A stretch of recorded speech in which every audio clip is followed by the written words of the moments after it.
Bueno, muy bien. Señores senadores de la República, representantes nacionales, autoridades presentes, funcionarios, colegas de la prensa, público en general, a todos, bienvenidos. Buenas tardes, y nos encontramos aquí en la Sala Acuña de Figueroa del edificio anexo del Palacio Legislativo, a este espacio, como les decía hoy al comienzo, de intercambio, de encuentro, de reflexión y memoria, que hemos titulado Hablemos del pasado reciente, un diálogo con Héctor Amodio Pérez. Una instancia enfocada a abordar desde diferentes perspectivas distintos aspectos de una etapa clave de nuestra historia reciente. Es un honor contar con la presencia de todos ustedes en esta jornada donde nos convoca, como decía hoy, una parte fundamental de nuestro pasado reciente, la historia viva de nuestra sociedad con sus dolores, sus luchas y sus aprendizajes. Hablar de historia reciente de Uruguay no es simplemente repasar fechas en un almanaque. Sobre visiones y hechos que nos permiten acercarnos a la verdad, separando la realidad de versiones hemipléjicas, tendenciosas, algunas románticas con ribetes de mitos. Recordar nos permite entonces comprender las raíces de nuestras fracturas, homenajear a quienes sufrieron la vulneración de sus libertades y debatir desde el respeto y la pluralidad las diferentes miradas sobre nuestro pasado. Conocer la historia no es solo mirar atrás, es una herramienta más poderosa que tenemos para construir nuestro futuro en paz. Para abordar esta temática con la profundidad y el rigor que requiere, nos acompaña, coordinando en este caso y formando parte de este diálogo en primer lugar, el doctor Felipe Schipani. Es abogado, como todos sabemos, de profesión, egresado de la Universidad de la República y se desempeña como político y representante nacional por el Partido Colorado ya en su segunda legislatura. Desde su labor parlamentaria ha sido un activo promotor del debate legislativo en torno a la memoria histórica de nuestro pasado reciente, impulsando en más de una oportunidad proyectos que buscan la universalidad y la pluralidad de visiones sobre el proceso de violencia política en el país. Le damos la bienvenida al diputado Felipe Schipani y asimismo recibimos también a nuestro invitado de la jornada, el señor Héctor Amodio Pérez. Él es integrante histórico y dirigente del Movimiento de Liberación Nacional Tupamaro MLN durante las décadas de los 60 y 70. Su figura constituye una plaza fundamental y clave, sumamente debatida dentro de la historiografía uruguaya sobre el proceso previo y posterior al quiebre institucional. Tras décadas de residir en el exterior, regresó al país en el año 2015, aportando desde entonces sus memorias, escritos, testimonios directos al debate público sobre la guerrilla, las Fuerzas Armadas, la caída de las instituciones. Amodio, le damos la bienvenida especialmente, gracias por acompañarnos en una jornada tan especial y pretendemos que sea de reflexión para todos. Y por supuesto, antes de dar la palabra a quien va a comenzar, al diputado Felipe Schipani, vamos a decirle que ustedes también van a ser parte protagonista de la tarde de hoy, porque luego de este diálogo, de esta charla, vamos a habilitar un espacio de preguntas donde solicitamos en lo posible sean preguntas, tratemos de que no sean reflexiones, para que todos los que deseen hacer uso de la palabra puedan hacerlo en este especial momento. Felipe, te damos la palabra. El micrófono es de ustedes. Bien, gracias Alicia. Agradecer en primer lugar a todos los que estuvieron trabajando para que este evento se pueda concretar.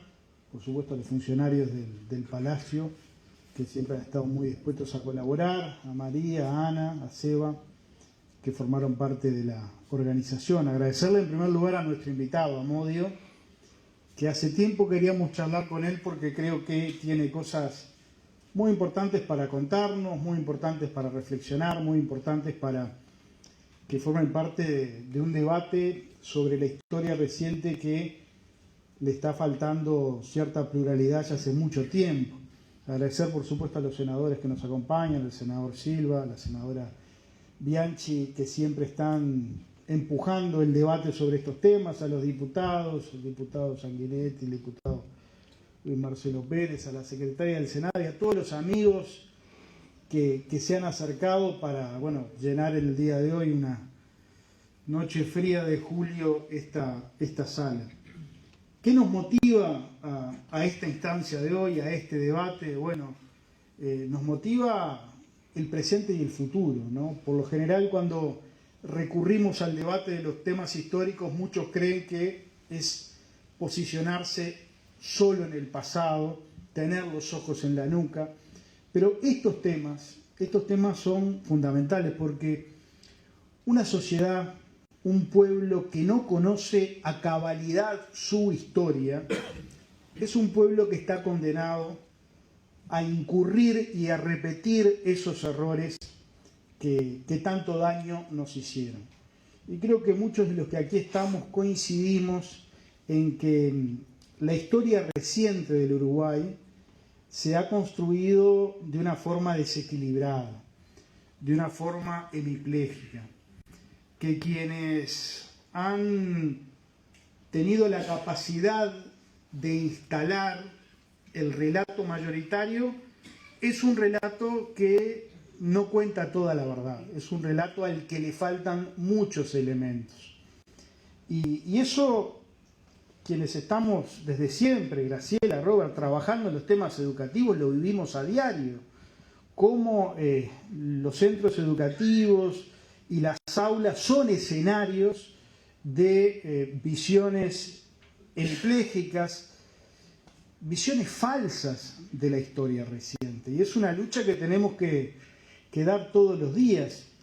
Y es un tema que no solo se ha quedado en el pasado reciente, últimamente ha habido revisionismos de épocas fundacionales de la República, ¿no? La leyenda negra de Rivera, con la que también estamos todos los días combatiendo y hay mucha gente trabajando. Entonces, conocer la historia y conocer todos los elementos de la historia nos va a permitir como sociedad no incurrir nuevamente en esos errores que vaya si generaron daño, generaron división. Y el sentido un poco de esta conversación es ese: poner sobre la mesa visiones y elementos que no forman parte generalmente de la mayoría de los libros que se han escrito, que no forman parte de la mayoría de las lecciones que se imparten en los cursos regulares de la educación. Entonces creo que es bien importante recurrir a actores de primera línea, actores protagónicos de aquellos tiempos para poder reflexionar y tener, como Amodi especialmente nos pidió, una instancia de intercambio directa para que abiertamente en la casa de la democracia que es este Palacio Legislativo, cualquiera de los aquí presentes pueda preguntar. Así que abrimos el debate con una pregunta disparadora, Amodio. Tú, como bien decía Alicia, durante muchos años guardaste silencio cuando el MLN te tomó en ese relato falaz, en esa historia falsificada, como chivo expiatorio, ¿no?, de todos los males de los tupamaros. ¿Por qué resolviste volver al país? ¿Por qué resolviste volver a hablar? ¿Y por qué crees que fuiste el chivo expiatorio de la traición del MLN? Bueno, antes que nada, agradecer la bienvenida, agradecer a los presentes que me acompañan esta noche. De alguna forma, esto es la reedición de la fallida conferencia de prensa del Hotel Sheraton en agosto del 2015, que espero que no termine igual que terminó aquella. No. Tenemos gente de seguridad en la puerta. Sí, ahí también había, demasiado. Pero bueno, vamos a ver. Yo creo que para explicar todo lo que pasó en aquellos años es necesario situarse un poco en el contexto. ¿Por qué el MLN me agarró de chivo expiatorio? La razón es sencilla y a la vez un tanto compleja de transmitir, porque tiene muchas ramificaciones. mis discrepancias con la dirección del MLN comienzan, aunque a ustedes les parezca mentira, en agosto del año 1970, cuando el fallido canje del Plan Satán, que era el intento de canjear a los secuestrados, los funcionarios norteamericanos, por un número determinado de presos.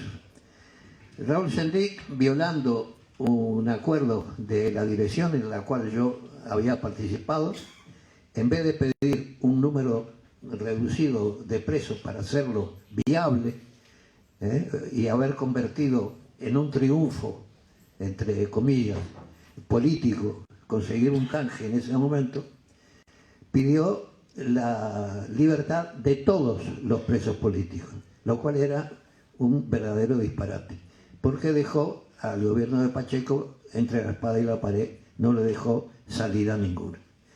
Las presiones que se pudieron ejercer en ese momento sobre Pacheco, ante la desmesura del pedido de canje, lógicamente llevaba las consecuencias de fracasar. Pero para peor, se cometieron en ese momento una serie de errores que llevó a la detención de prácticamente la plana mayor del MLN en agosto del año 1970, la famosa caída de la calle Almería. Ahí el MLN quedó absolutamente descabezado, absolutamente, y solo por la impericia policial en ese momento no se acabó con el resto de la estructura. En ese momento empiezan mis diferencias, mis discrepancias. Eleuterio Fernández Huidobro había elaborado en ese momento un plan que se llamó el Plan Cacao, que se envió a la dirección que estaba afuera. Yo fui el único de la dirección interna del penal que votó en contra. Y en ese momento, cuando vienen los presos que estaban en jefatura, porque habían estado incomunicados durante un mes y pico, comienzan las diferencias muy duras y muy profundas con Raúl Sendic, fundamentalmente, que luego, con el paso del tiempo, pretendieron hacerse pasar como diferencias de tipo personal. Y no fueron nunca diferencias de tipo personal, sino que fueron diferencias de tipo táctico o estratégico. Ustedes, muchos de ustedes militares, sabrán que no hay ninguna organización que pueda funcionar sin disciplina, sin cohesión interna y sin una estrategia. El MLN en ese momento queda a la deriva porque la gente que quedó afuera tratando de reconstruir el MLN era de muy escasa experiencia, y tuvimos, los que estábamos presos, la obligación, la necesidad de asesorarlos en algunos aspectos, lo que se llamó la dirección compartida. A partir de ese momento, Eleuterio Fernández Huidobro y Raúl Sendic, cada uno por su lado, empiezan a elaborar unos planes como si el MLN estuviera en la cresta de la ola. Eleuterio Fernández Huidobro empieza a cranear lo que él llamó la noche de San Bartolomé, que después se reflejarán en los atentados del 14 de abril del año 1972, y Raúl Sendic y sus seguidores de la columna del interior, Zabalza, Mancilla, Picardo y muchos más que en este momento no recuerdo, comienzan a elaborar lo que se llamó el Plan Tatú, que era convertir al MLN en una guerrilla de tipo rural. Ahí las diferencias empiezan a ser totalmente duras, digamos. Los enfrentamientos se dieron a tal punto que voy a leerles un un documento que figura en el archivo Cámpora, que dice: un punto agudo de disidencia y enemistad se dio en Punta Carretas antes del abuso, antes de la fuga del septiembre del 71, con un duro enfrentamiento entre Zabalza y Bassin. Picardo es un buen testigo de todo esto. La conspiración de Sendic y Fernández Huidobro contra Amodio es el punto culminante de ruptura. No lo digo yo. Esto lo escribió Cámpora y está guardado en el archivo que hoy está en la Facultad de Humanidades. Los que tengan el archivo en su poder lo pueden comprobar abriendo la carpeta 3, textos de libros y ensayos, en la nota que dice Archivo David Casino San Rafael.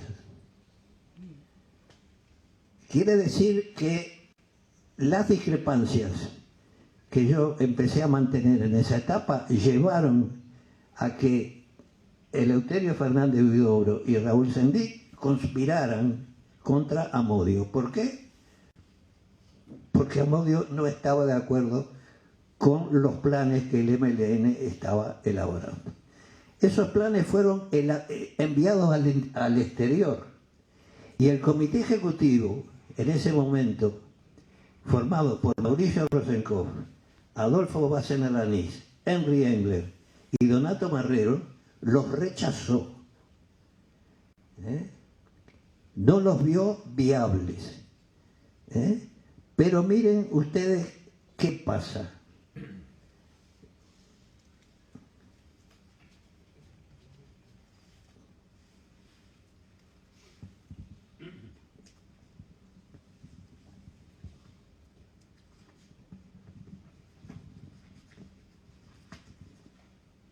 Dice Mauricio Rosenkopf. Esto lo dice cuando ya la fuga se había producido. Dice: pero en aquel momento, al salir de Punta Carretas en 1971, el ñato, o sea, Fernández Huidobro, trae una elaboración, la de prepararnos para una ofensiva. Fue apenas salió del abuso al día siguiente cuando me reuní con él. Había una disociación entre la contundencia y lucidez de la propuesta y la realidad de la organización. Si partíamos de la base de que teníamos 5 columnas,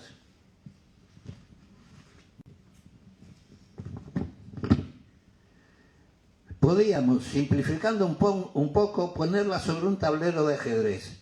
Aquí avanza una, aquí la otra, aquí esta ataca o asalta. Pero ocurre que nuestras columnas militares no eran tan militares. Algo que ha sido recurrente en nuestra conversación, se refiere a la conversación con Clara Aldrille, que es la autora de este libro, Memoria de Insurgencia. Tenemos que convenir que podíamos expropiar 170 fusiles del cuartel de la Marina y no tener 10 compañeros que supieran manejarlo. Nuestra debilidad no se notó frente a la policía, pero cuando entró brusca y brutalmente el ejército en todos los frentes, ahí lo sentimos. Esto dice Mauricio Rosenkopf en septiembre del año 1971, pero en marzo del año 72 apoya la puesta en marcha del Plan Hipólito, que era el día D, como lo vamos a mostrar más adelante, para la toma del departamento de Montevideo, el llamado Plan Hipopótamo.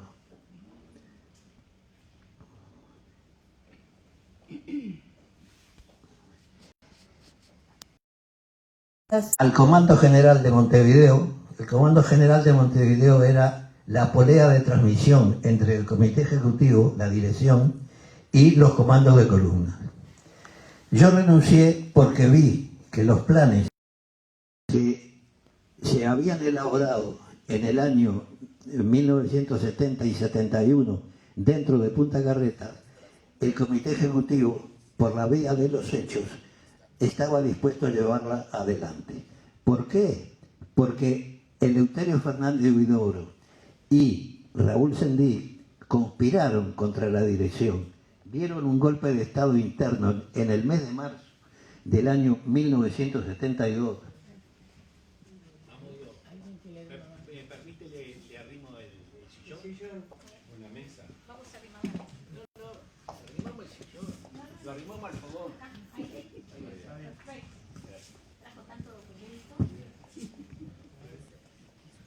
Viene munido de toda la documentación. Los documentos son importantes, porque como dice Luz, cuidado con opinar sin fuero. Exactamente. Gracias. En algún momento. La amenaza. Sí, fue la amenaza. No.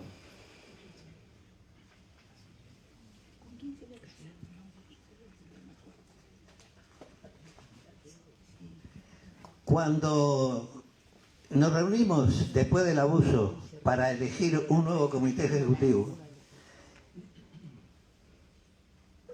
se propuso por parte de Mauricio Rosenkopf que los que éramos conocidos como las vacas sagradas, o sea, Sendic, Manera, Marenale, Eleuterio Fernández Huidobro y yo, volviéramos a conducir el MLN.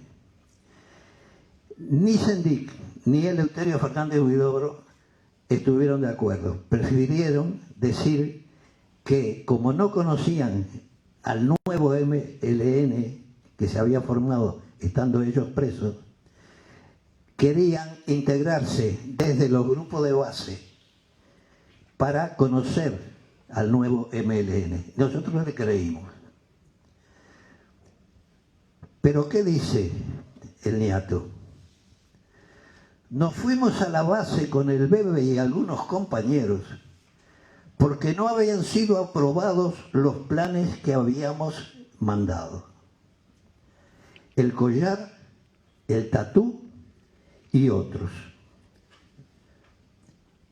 Nos vamos a demostrar en la práctica que son viables. Tenemos que ganarnos de nuevo los garbancitos de abajo para arriba. Ahora bien, ¿cómo dos integrantes, ex integrantes de la dirección, pueden demostrar en la práctica que sus planes son viables sin violar la disciplina interna? Porque el Ejecutivo no estaba de acuerdo con llevar esos planes adelante. Sin embargo, ellos dijeron, vamos a demostrar en la práctica. ¿Cómo se demostró en la práctica?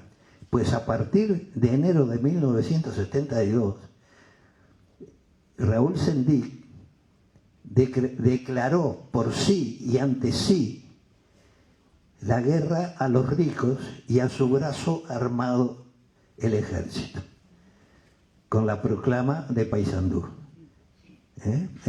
El comando Leandro Gómez.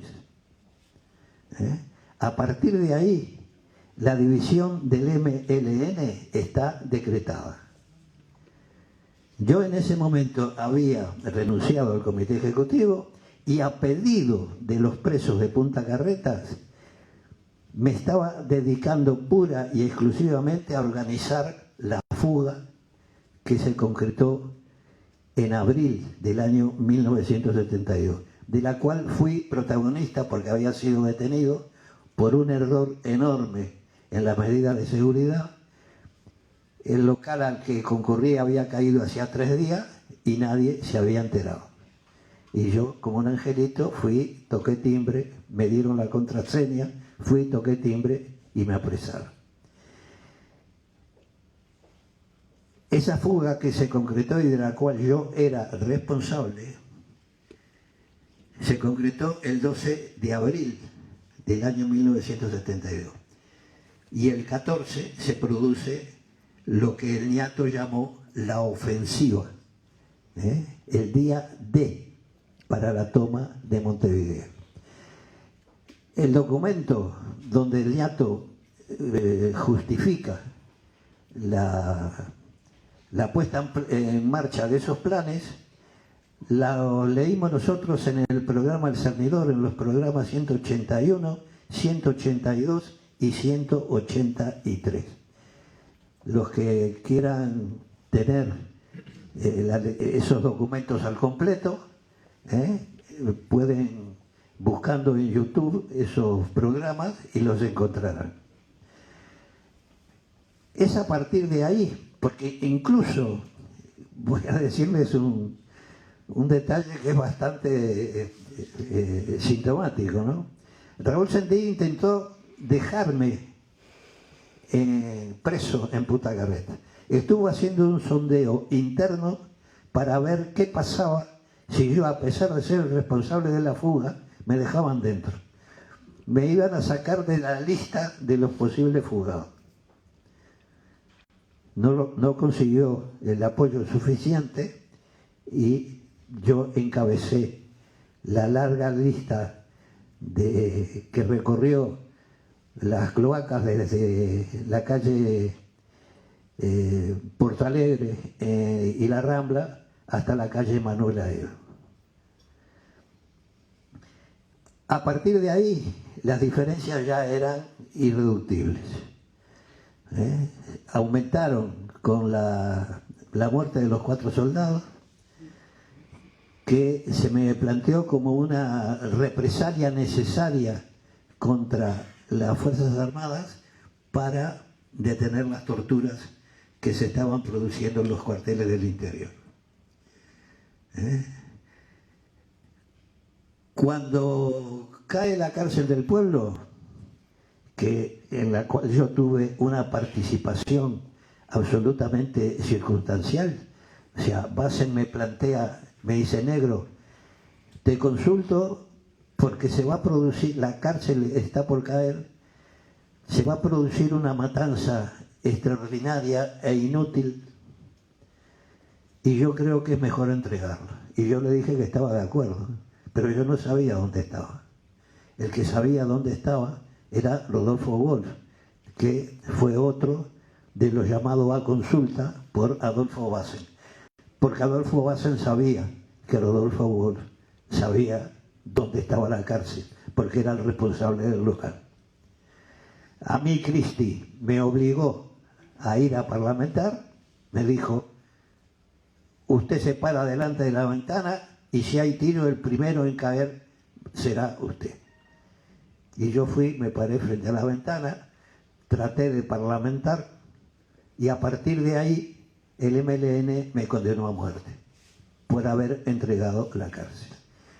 El MLN supo siempre que yo no había sido el responsable. Tanto es así que Julio Marenales, que se jactó durante mucho tiempo de haber sido el promotor de la condena a muerte, reconoció en agosto del año 2009, en un programa llamado Cantando las 40 de Gerardo Tagliaferro, que no había sido yo.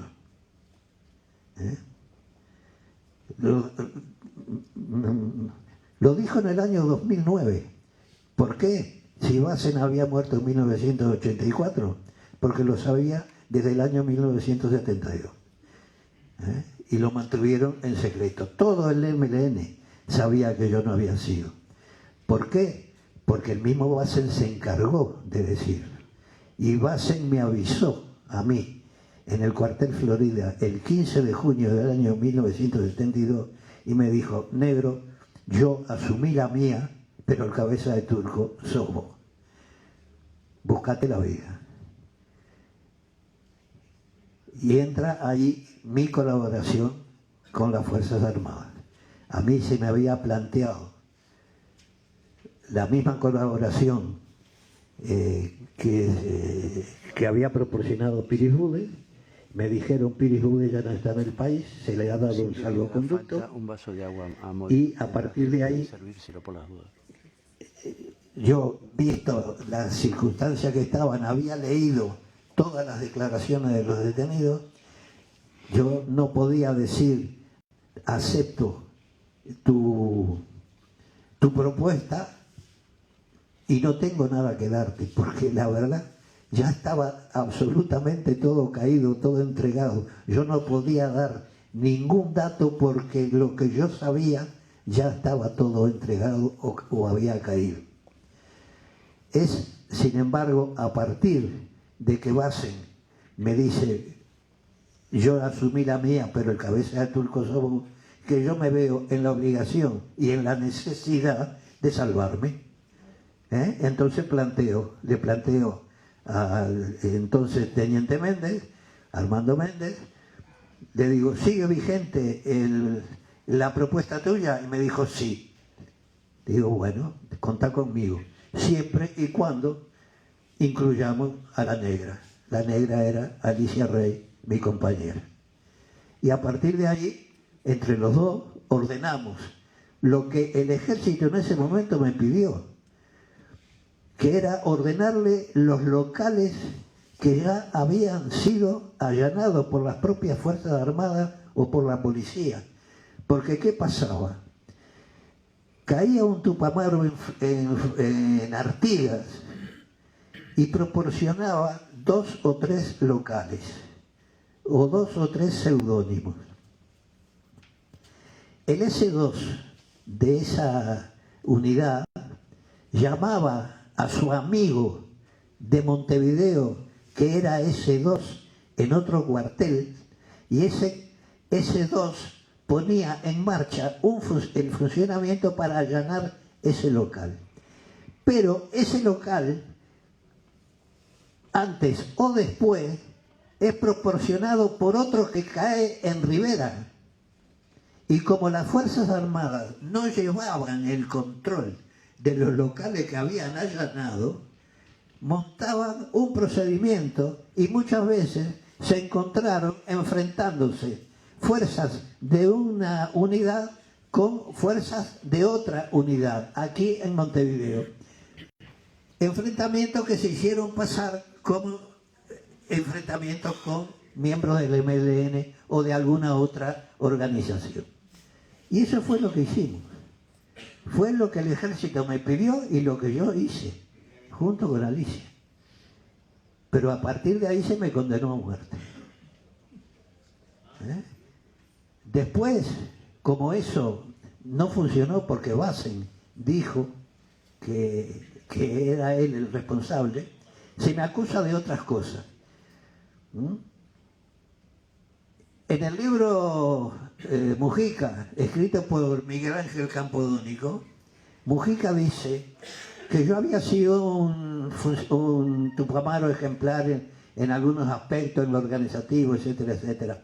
Pero que a partir de determinado momento se sospecha que yo estaba empezando a colaborar con la policía. ¿Y qué elemento da? Que la policía tenía en su poder un rollo de fotos de los clandestinos que se les habían hecho fotos para los documentos de identidad falsos. ¿Qué pasó? Lo dice Marenales en el libro que Márquez Achino le escribió en su honor. Candán Grajales, que era el fotógrafo encargado en ese momento de hacer la foto, había perdido el rollo y nunca dijo que había perdido el rollo. Y Marenales en el libro, Marenales lo dice. No fue Amodio, fue Candán. Otro desmentido. Sin embargo, los desmentidos no trascienden. Me enteré yo nada más. Los señores historiadores que dicen que se han leído todas las publicaciones, pues parece que hay libros que no leyeron o páginas que se saltearon. Las declara Aldrigi, donde el ñato dice una cosa en una página y dice la contraria en 2 páginas más adelante. El libro de Márquez Achino tampoco lo leyeron, porque si no sabrían que yo no había entregado las fotos. Además, ¿a quién se le puede ocurrir que yo voy a estar colaborando con la policía en el año 1968, que es cuando cae Marenales y a raíz de la pérdida de las fotos, que le cuesta la libertad a él y no lo cuestiona. A mí me cuestionaron hasta, yo qué sé, cuando los compañeros bancarios se quedaban con el dinero que tenían escondido en las papeleras y en los botiquines de los cuartos de baño, cuando les asaltábamos los bancos y había diferencias entre lo que declaraban los bancos y lo que realmente nos habíamos llevado, Raúl Sendí en un determinado momento dijo que yo me quedaba con el dinero de los asaltos. En el año 1968 me hubieran pegado un tiro, como le pegaron a Roque Arteche, por robar a la organización. Yo no sé si tienen alguna duda, pero yo fui el cabeza de turco. Durante años quise dar mi opinión, quise desmentir la historia, no pude. Estaba con una documentación falsa, viviendo en España clandestinamente, no podía decir quién era yo. No conseguí que mi familia aceptara publicar en mi nombre. Mi familia no quiso hacerlo, ya bastante problema les había causado yo, porque ser hermano o el padre o la madre del traidor era muy difícil. Hasta que en el año 2013 dije, no va más, me la juego. Contacté con el Observador y yo pensé que a través del Observador iba a conseguir dar vuelta a la historia. El Observador fue sometido a muchas presiones, perdón.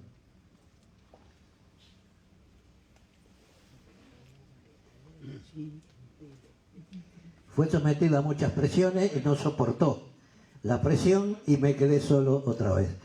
Hasta que en el año 2015, a través de Jorge Marius, yo había leído un libro suyo donde supuestamente había publicado mi manuscrito del año 1972, escrito en el Florida, y yo pensé que a través de Jorge Marius iba a poder desmentir la historia. Efectivamente, eso se hizo de una forma muy desordenada, muy mal, y cuando yo vengo en el año 2015, se dice que se me detiene en averiguación por un hecho que se había producido en el año 2011. Pero yo tengo aquí un documento del Ministerio del Interior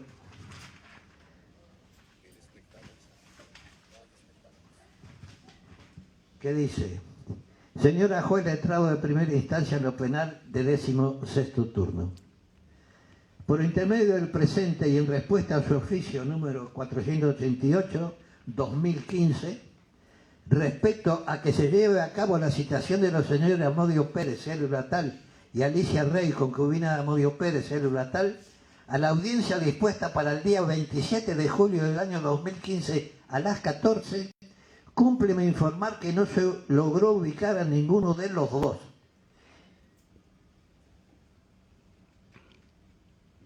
Yo les voy a pedir que lean la fecha del documento. 10 de julio de 2015. O sea, que el documento del año 2011 era falso.